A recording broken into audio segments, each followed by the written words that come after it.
세상에 떠도는 기묘한 괴담들. 첫 번째 이야기, 외딴 섬마을의 할머니 집에서 실제로 겪었던 실외괴담.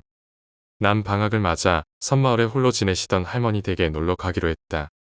학교에 입학하기 전까지만 해도 할머니와 섬마을에서 살았기 때문에 낯설진 않았다. 지금은 크지도 작지도 않은 한 도시에서 어머니와 단둘이 지내고 있지만 당시엔 부모님의 이혼으로 혼란스러운 상황에서 부친에 의해 할머니께 잠시 맡겨졌었다. 외동에다가 또래 친구가 없어서 유독 할머니를 잘 따랐다. 학교 때문에 섬마을을 떠난 이후로 통화만 몇 번 주고받았을 뿐 좀처럼 할머니를 만날 기회가 없었다. 어느덧 고등학교 졸업반이 된 나는 타지로 대학을 가게 되면 더욱 시간이 없을 것만 같아 어머니를 설득해 어렵사리 승낙을 받았다. 여유 시간이 주어졌고 그간 수능으로 쌓였던 스트레스를 훨훨 날려버리고 싶었다. 무엇보다 어릴 적 뛰어놀던 섬마을과 할머니가 무척 그리웠다.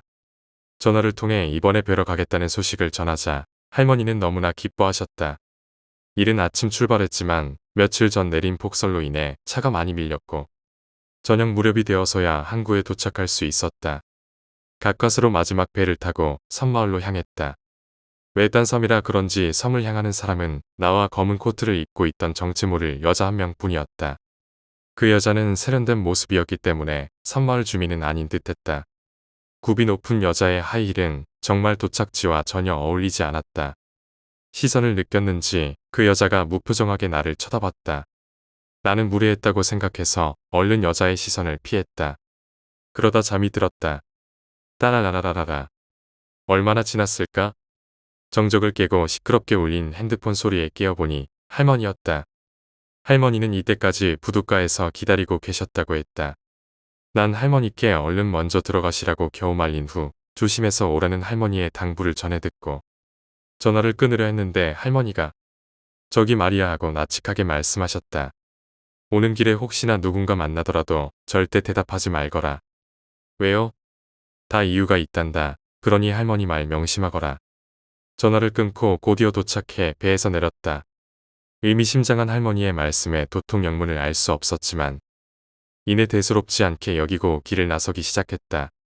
그런데 그때 타고 왔던 배의 선장님이 내게 다급하게 말을 걸어왔다. 학생, 혼자 가는 거야? 누가 데리러 온 사람은 없어? 네, 왜요? 학생이 잘 모르나 본데. 이 섬에는 귀신이 많아. 귀신이요? 그래서 마을 사람들도 이 시간엔 잘 안 돌아다녀. 선장님의 말씀은 기괴했다. 이 바다에 빠져 죽은 사람들이 서서히 나타나거나 어디선가 나타나 말을 걸고 대답을 하면 그 사람의 머리채를 붙잡고 끌고 가 함께 바다로 뛰어든다는 것이었다. 진실인지 아닌지는 몰라도 할머니의 말이 이해가 되었다. 다시 걷기 시작했는데 가로등 몇 개 없던 그 길은 다시 와도 적응이 어려웠다. 무섭다 싶어 이어폰을 귀에 꽂고 다시 걷기 시작했다. 그러다 문득 정면에 시선을 둔 나는 뜻밖에도 어두운 길 저만치 앞에 사람으로 보이는 형상과 마주쳤다. 움직임이 뚜렷한 형상이라 분명 사람인 듯했고 휘날리는 긴 머리와 어렴풋이 보이는 옷차림을 봐서 여자인 걸 직감했다. 하지만 할머니와 선장님의 말씀이 머릿속을 휘감았다. 발걸음의 속도를 높여 저만치 앞에 걸어가고 있던 여자를 따라갔는데 아무리 가도 좀처럼 여자와의 거리가 좁혀지지 않았다. 그렇다고 해서 내가 멈춰서도 그 여자가 더 멀어지거나 하지도 않았다. 너무 무서워서 심장이 미친 듯이 쿵쾅거렸다. 그러다 저만치 또 누군가가 걸어오는 게 보였다. 몸이 굳어버렸다. 하지만 다행히도 어둠 속에서 걸어오던 그 사람은 할머니였다. 할머니는 나를 보고 활짝 웃으며 우리 똥강아지 왜 이렇게 늦게 왔누? 걱정이 돼서 나와봤더니 여기서 만났네. 밥은 먹었어? 따뜻한 할머니 말씀에 나는 눈물이 났다. 긴장되었던 내 몸은 서서히 풀렸다. 할머니, 보고 싶었어요. 그렇게 할머니 품에 딱 안겼을 때 뭔가 잘못됐음을 인지했다. 할머니의 품이 너무나 차갑고 딱딱했다. 그리고 할머니는 내 귀에 대고 말씀하셨다. 너 대답했네. 두 번째 이야기, 새빨간 원피스를 입은 아이. 늦여름의 저녁이었다. 멀지 않은 곳에 살고 계신 작은아버지 가족이 놀러왔다. 차로 30분 정도 걸리는 거리라 자주 오시긴 했지만 가족이 전부 오는 경우는 드물었다. 아마도 얼마 후 있을 추석 때문이었을 것이다. 친척 언니는 어렸을 때부터 나와 아주 친했다. 나와 나이 차이도 한 살밖에 나지 않을 뿐더러 중학교와 고등학교를 같은 학교를 다녀서 자주 어울려 놀았다. 두 가족이 모두 모여 저녁을 함께 먹고 거실에서 TV를 보며 이야기도 나누었다. 그러다 보니 어느새 어두워졌고 작은아버지는 늦었다며 집에 가실 채비를 하셨다. 엄마, 나 오늘 여기서 자고 내일 아침에 가도 돼. 언니는 나와 더 이야기하고 싶다며 내 방에서 자기로 했다. 그렇게 언니와 맥주 한 잔씩 하자며 대충 옷을 입고 밖으로 나갔다. 이미 12시가 넘은 시간이었고 동네 슈퍼는 문을 닫았다. 그래서 큰 길에 있는 편의점으로 가기로 했다. 가로등이 많은 길로 가려면 빙 돌아가야 했기 때문에 좀 무섭긴 해도 좁은 골목길로 가기로 했다. 끝없이 이어지는 수다를 떨며 걷고 있는데 어디선가 시선이 느껴졌다. 작은 골목에서 내려오는 작은 계단. 거기엔 새빨간 원피스를 입은 아이가 앉아 있었다. 우리가 이 골목에 들어오던 순간부터 그 아이는 우리를 지켜보고 있었던 것 같았다. 아이의 눈빛은 보통 아이의 눈빛이 아니었다. 그리고 다리가 없었다. 그때 직감했다. 이건 사람이 아니라 귀신이라는 걸. 언니와 나는 서로의 얼굴을 보며 말을 잃었다. 어젯밤 우리가 봤던 그 아이, 그리고 그 집에서 일어난 화재 사고까지. 모든 게 머릿속에서 엉켜버린 느낌이었다.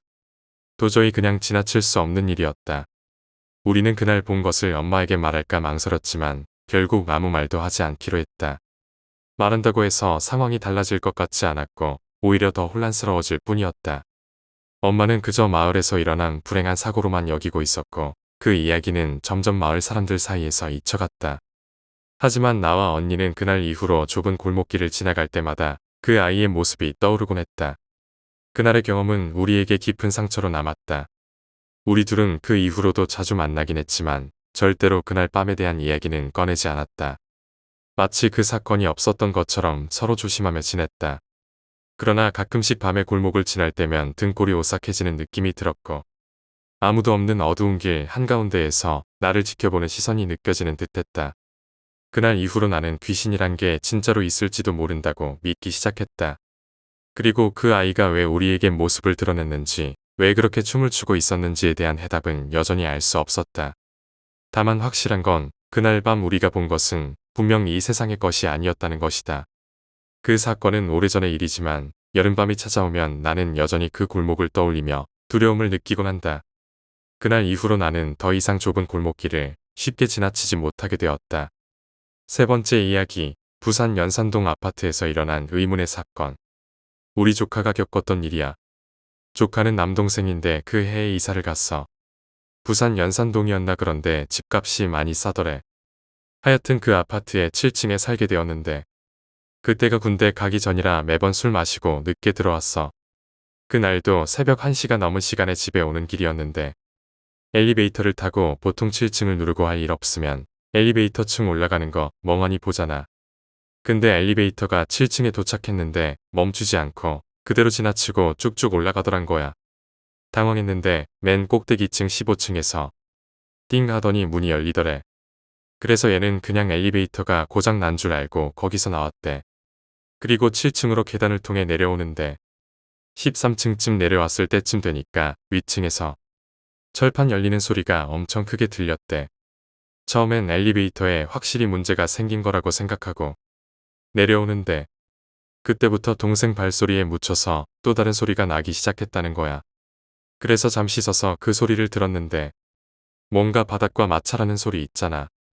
타다다닥 하는 소리가 나더란 거야. 그리고 아파트 계단엔 보통 센서 등이 달려 있잖아. 사람이 지나가면 켜졌다가 다시 꺼져야 하는데 동생이 지나온 층이 아직도 불이 안 꺼지고 환하게 켜져 있더래. 처음엔 그냥 기분 탓이라고 생각했는데 점점 뭔가 이상하다는 게 느껴지면서 미친 듯이 계단을 내려왔대. 그러다가 7층에 다 와갈 때 보통 아파트에 보면 위층과 아래층을 연결해주는 계단에 커다란 창문이 있잖아. 8층과 7층 사이에 복도 창문을 봐버린 거지. 센서 등이 불이 비춰지면서 자기 모습이 반사됐는데 그 반사된 자기 모습 뒤에 어떤 여자가 머리카락이 완전히 얼굴을 뒤덮고는 하얀 나시 원피스만 입은 채 뒷다리를 질질 끌며 손바닥으로 기어 내려오고 있더란 거야. 그걸 보고 동생은 질겁하며 비명을 지르며 계단을 뛰어내렸는데 몸과 얼굴 부분이 정면으로 떨어지면서 그대로 떨어졌고 정신을 잃었대. 갈비뼈에 금이 가고 머리 쪽은 찢어져서 꿰맸고 얼굴은 말도 아니게 됐다는 거야.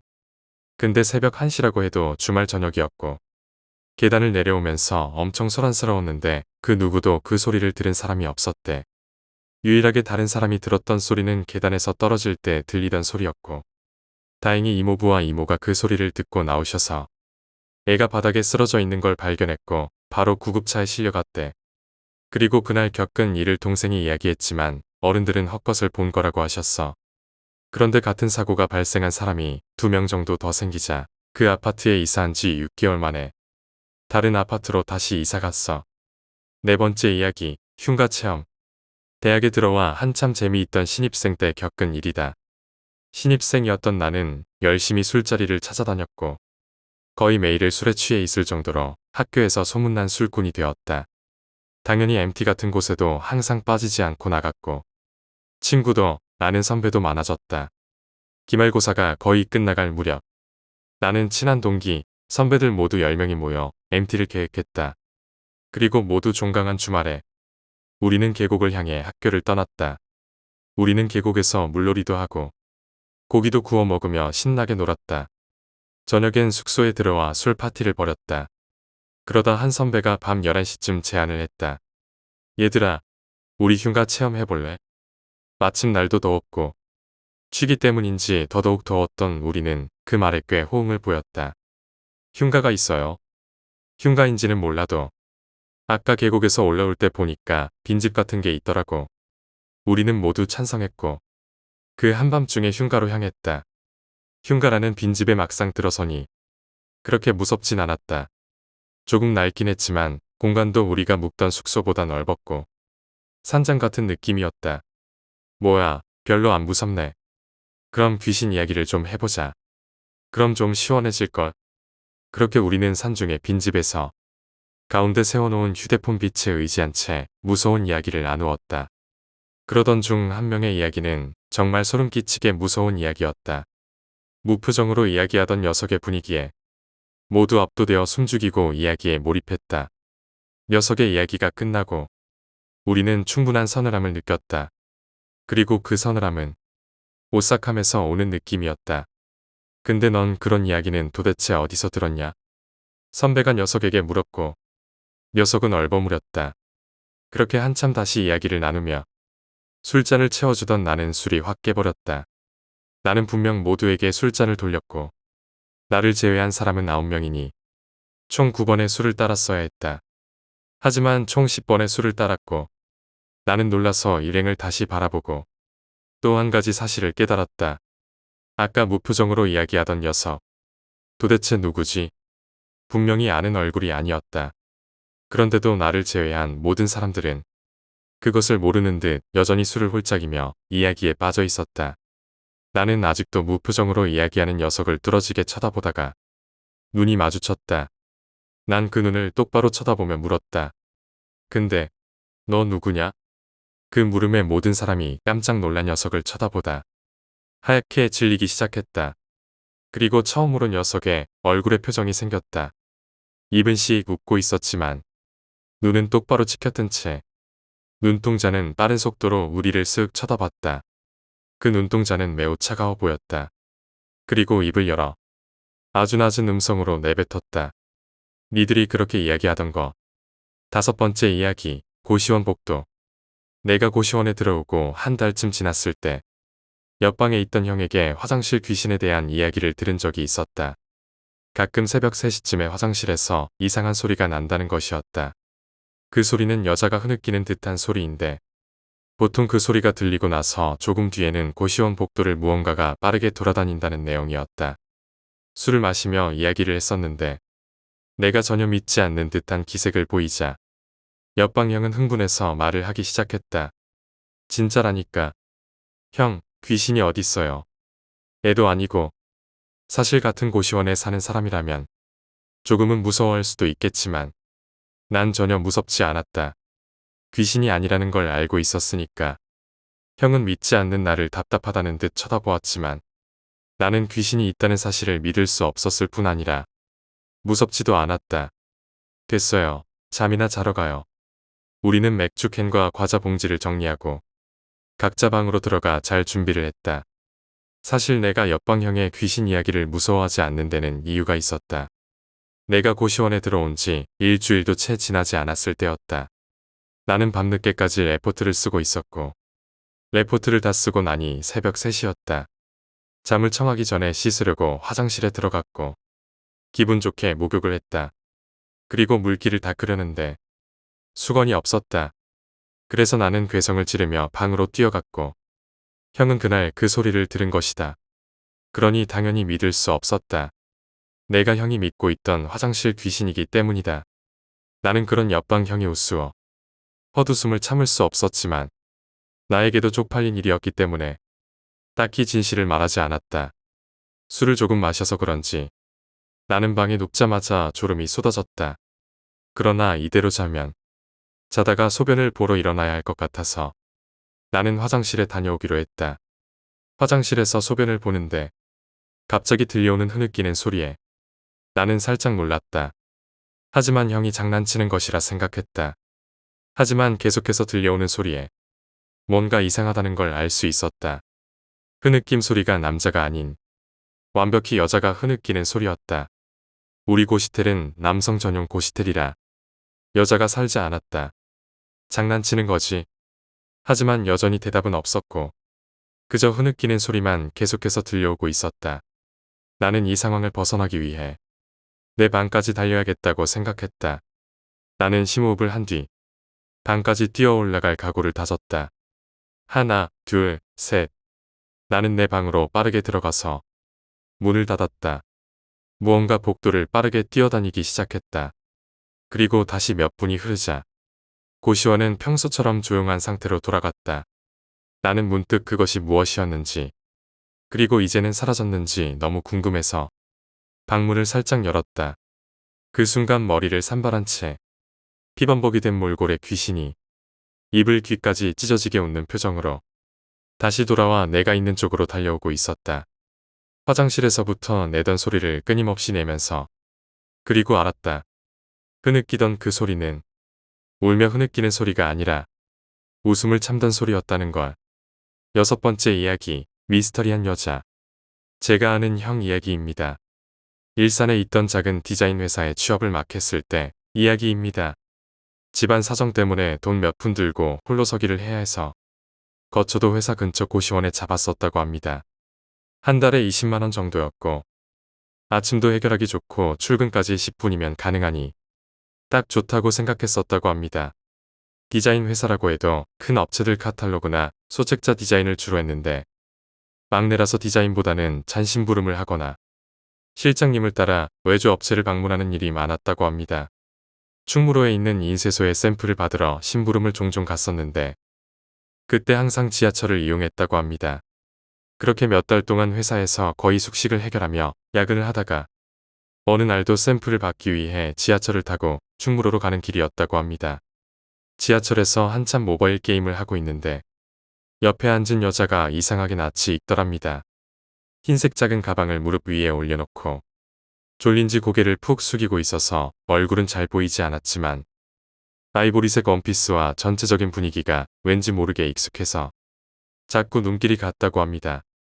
그러다 충무로에 도착해서 그냥 내려버렸다고 합니다. 그리고 일하느라 바빠서 그 일은 잊어버렸는데 몇 시간 후에 샘플을 가지고 다시 일산으로 가기 위해 지하철을 탔다고 합니다. 올 때는 종점에서 타서 앉아서 왔지만 갈 때는 퇴근 시간이라 충무로는 사람이 많아 사람들 사이에 끼어서 겨우 자리를 잡았다고 합니다. 숨이 막히고 날은 덥고 품에 안은 카탈로그 샘플을 놓칠까봐 꼭 쥐고 사람들 사이에 떠밀리며 있는데 옆에 그 여자가 서 있더랍니다. 흰색 가방을 양손에 꼭 쥐고 고개를 숙인 오전의 모습 그대로였다고 합니다.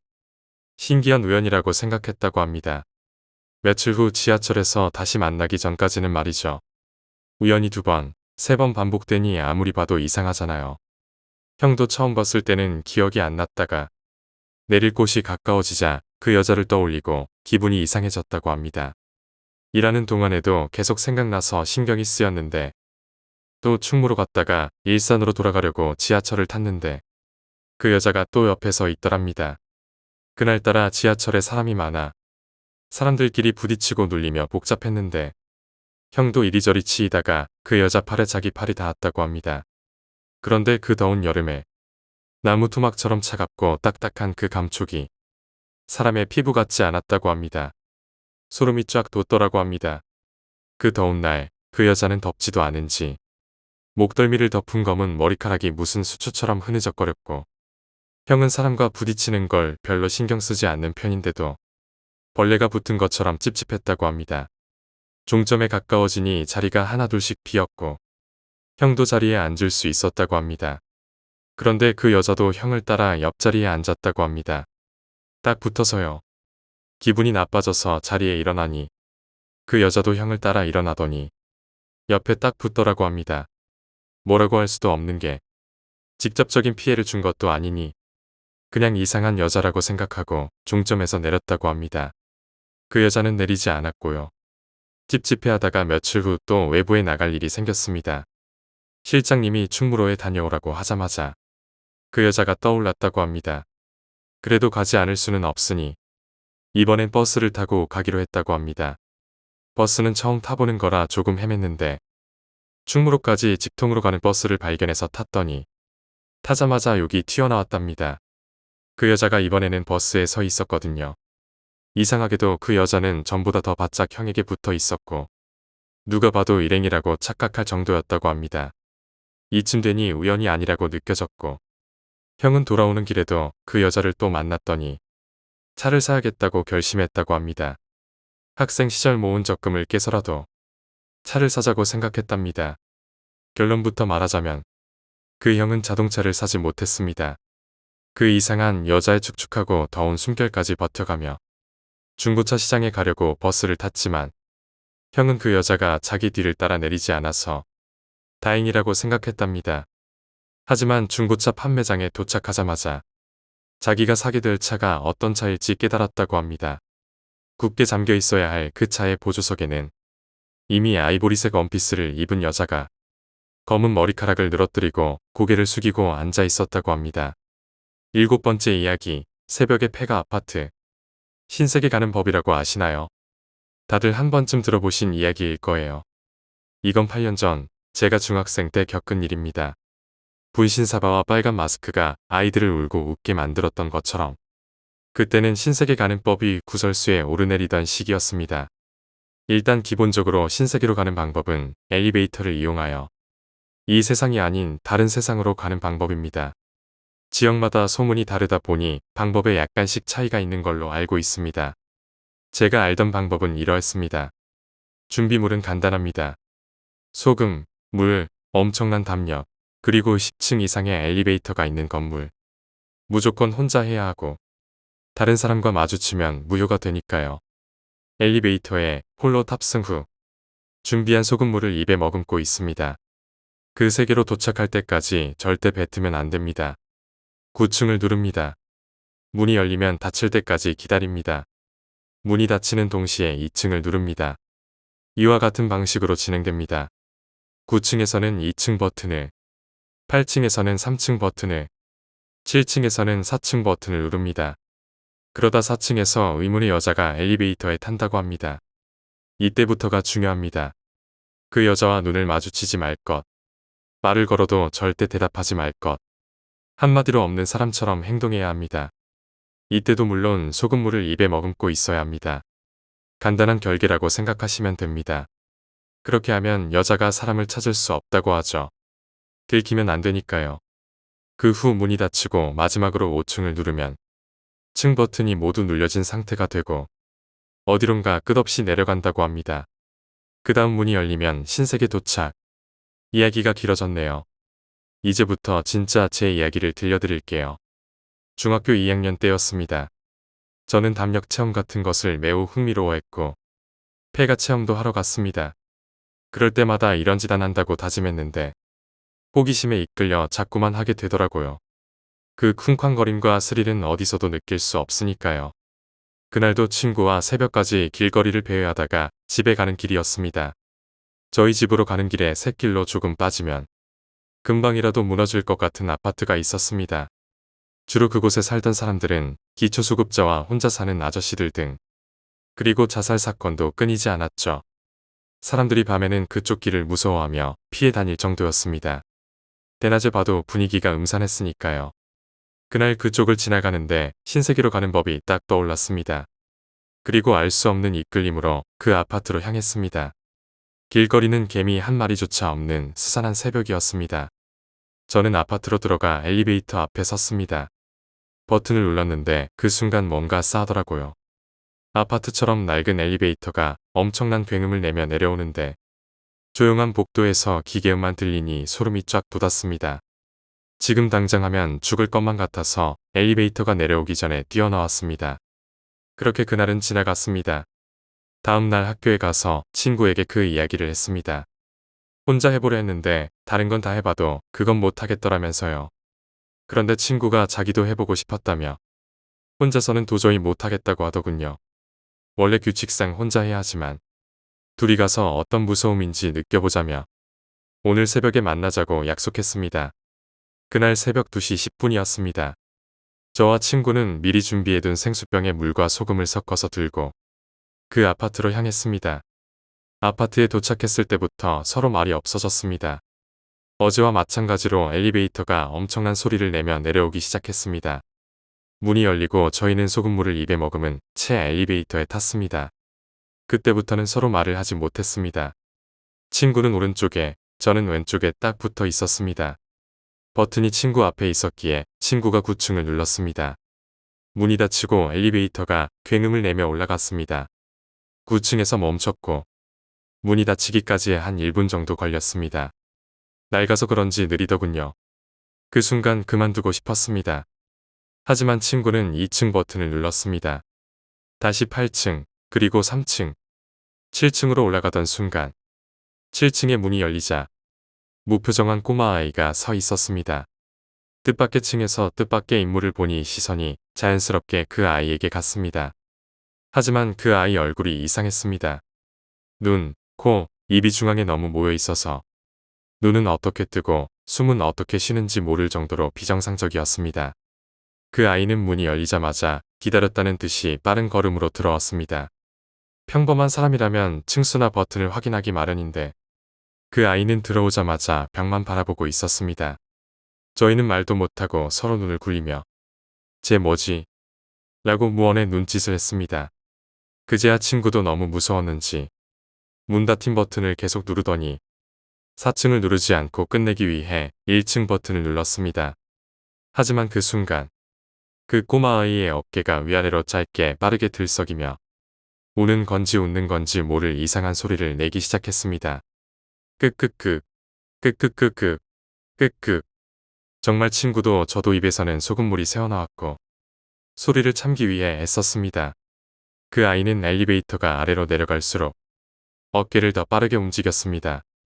1층입니다. 그 순간 저희는 입에 있던 소금물을 뱉고 소리치며 아파트에서 도망쳐 나왔습니다. 착각일 수도 있겠지만 저는 뛰어나오면서 엘리베이터를 다시 한번 봤습니다. 엘리베이터 문이 닫히는 중이었는데 그 남자아이의 머리가 점점 길어지고 있었습니다. 8번째 이야기, 비 오는 밤의 괴담. 그때가 대학교 다니던 시절 시험 전날이었습니다. 매번 학기마다 열심히 공부해서 학점 관리를 하겠다고 다짐했지만 마음처럼 쉽게 되지는 않았습니다.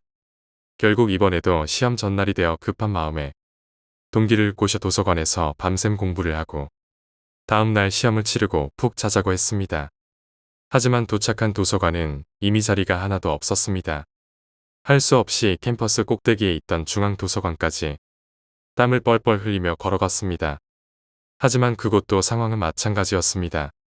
그러다 문득 떠오른 건 시험 기간에만 이용 가능한 학과 전용 강의실이었습니다. 10층에 있던 강의실인데 혹시나 해서 가보니 다행히 강의실이 열려 있었습니다. 처음엔 반쯤 불이 꺼진 텅 빈 복도에 굳게 닫혀있는 문을 보고 실망했지만 문이 열려 있었던 것이죠. 그렇게 2시간 정도 흐른 후 밤 9시가 되었습니다. 출출해서 슬쩍 주위를 둘러보며 이어폰을 뺐더니 굵은 빗방울이 부딪히는 소리가 들렸습니다. 비가 엄청나게 내리고 있었습니다. 그리고 그때 강의실 뒷문이 스르르 열렸습니다. 저와 친구는 깜짝 놀라 뒤돌아보았고 1층 로비에 계신 관리인 아저씨였습니다. 각 층을 순찰하며 차단기도 내릴 겸 돌아보고 계셨다 하시더군요. 저는 관리인 아저씨께 사정을 말하고 정중하게 부탁드렸습니다. 그러자 아저씨는 일단 차단기는 내리지 않겠으니 나중에라도 도서관에 자리가 있는지 확인하고 자리가 있으면 불 끄고 1층에 와서 말하고 나가라고 신신당부하셨습니다. 저희는 안심했고 긴장이 풀리자 다시 배가 고파졌습니다. 우산이 없었던 저희는 중국집을 시켜 1층에 내려가서 받아오자고 했습니다. 하지만 전화해본 소책자에 있는 곳들은 이미 문을 닫은 곳이 많았습니다. 포기하려는 찰나 소책자의 끝 모서리에 아주 작게 프린트된 글이 보였습니다. 일반 중국집과 달리 휴대폰 번호가 적혀 있었습니다. 배가 너무 고팠기 때문에 의심하지 않고 바로 전화를 걸었습니다. 여보세요. 혹시 지금 짜장면 배달되나요? 전화를 받은 사람은 힘이 없어 보이는 목소리로 대답하는 여자분이었습니다. 짜장면 2그릇만 배달하려고요. 그리고 전화가 바로 끊겼습니다. 저희는 서로를 쳐다보며 어이없어 웃었고 그저 짜장면이 빨리 오기만을 기다렸습니다. 30분이 지나고 어느새 밤 10시를 훌쩍 넘겼지만 아직 연락이 없었습니다. 그래서 다시 전화를 걸었습니다. 여보세요. 아까 주문한 사람인데요. 음식이 너무 안 와서요. 이번에는 굵직한 남자 목소리로 갔어요. 그리고 또다시 전화를 끊었습니다. 저희는 어이가 없어서 다시는 이곳에서 시켜 먹지 말자고 다짐했습니다. 그렇게 저와 친구는 10층의 빈 화장실에서 창문을 열어놓고 담배를 피웠습니다. 그렇게 시간이 흘러 배달 전화를 1시간보다 1시간 30분이 더 지났습니다. 도저히 안 되겠던 저희는 그냥 취소하고 비를 맞더라도 나가서 밥 한 그릇 사 먹고 오자고 했습니다. 다시 전화를 걸었지만 이번엔 아예 전화를 받지 않았습니다. 화가 머리끝까지 치밀어 오른 저희는 완전히 속았다며 밖으로 나가 먹고 오자고 얘기했습니다. 엘리베이터 앞에서 버튼을 눌렀지만 반응이 없었습니다. 그때 갑자기 관리인 아저씨의 말이 떠올랐습니다. 각 층에 차단기를 내렸다고 했던 말이요. 그럼 이 불 꺼진 건물을 10층부터 걸어 내려가야 하나 싶어 한숨을 푹 쉬는데 텅 빈 복도의 중앙에 있는 계단 아래쪽에서 물에 젖은 장화가 한 걸음 한 걸음 계단을 올라오는 소리가 들렸습니다. 아주 고요하게 천천히 올라오는 소리였습니다. 이미 10층에 다 왔는지 점점 소리가 크게 들리기 시작했습니다. 텅 빈 학교, 텅 빈 복도, 쏟아지는 비. 친구와 단둘이 있던 그곳에서 늦게 온 배달인가 싶었지만 상황이 너무 이상했습니다. 무서웠기 때문에 지금 올라오는 그 사람과 마주치면 안 될 것 같다는 생각이 들었습니다. 소리가 더 크게 들리고 조금은 빨라진 발걸음에 저희는 일단 불을 끄고 화장실에 숨어 있기로 했습니다. 화장실은 저희가 있던 강의실 맞은편 부근에 있었습니다. 숨죽이고 있으니 장화 소리가 더 선명하게 들려왔습니다. 이윽고 물에 젖은 장화 소리는 같은 층까지 올라온 듯 했습니다. 잠시 멈추더니 복도 중 유일하게 켜져 있던 천 이후로 갑자기 무작정 달리는 소리가 들렸습니다. 저희는 너무 놀라 소리를 지를 뻔했지만 겨우 참고 입을 틀어막고 숨어 있었습니다. 그러다 친구가 겁에 잔뜩 질린 표정으로 제 팔을 붙잡고 막더군요. 하지만 저는 오히려 이 상황을 보지 못하면 더 무서운 성격이라 조심스럽게 걸어가 슬쩍 고개를 내밀어 저희가 있던 강의실을 보았습니다. 키가 아주 큰 여자가 허리까지 오는 부스스한 머리와 빨간 우비, 빨간 장화를 신고 있었습니다. 머리카락을 제외하고는 비에 흠뻑 젖어 있었습니다.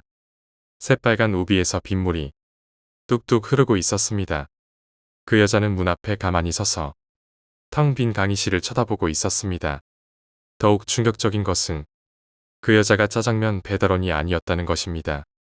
철갑방도 그 무엇도 손에 들려있지 않았습니다.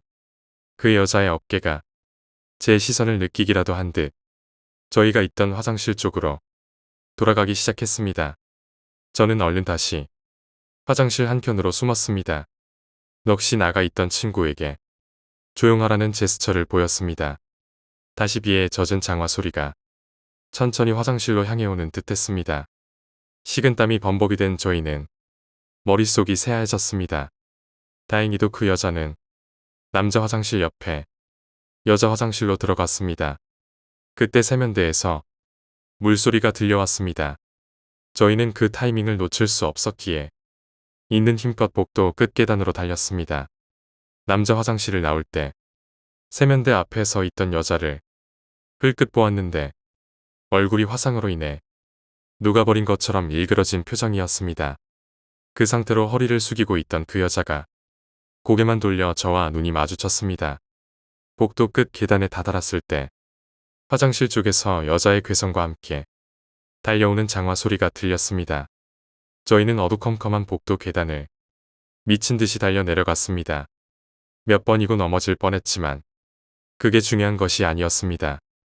그 여자의 발소리는 저희가 3층 정도 내려갔을 때 멈췄습니다. 순간 1층 로비에 계신 관리인 아저씨가 생각나 그쪽으로 뛰어갔습니다. 의자에 앉아 졸고 계신 아저씨를 다급히 깨웠습니다. 아저씨는 졸던 눈을 뜨고 저희를 보자마자 깜짝 놀라시며 말씀하셨습니다. 엘리베이터도 안 됐을 텐데 잘도 빠져나왔네.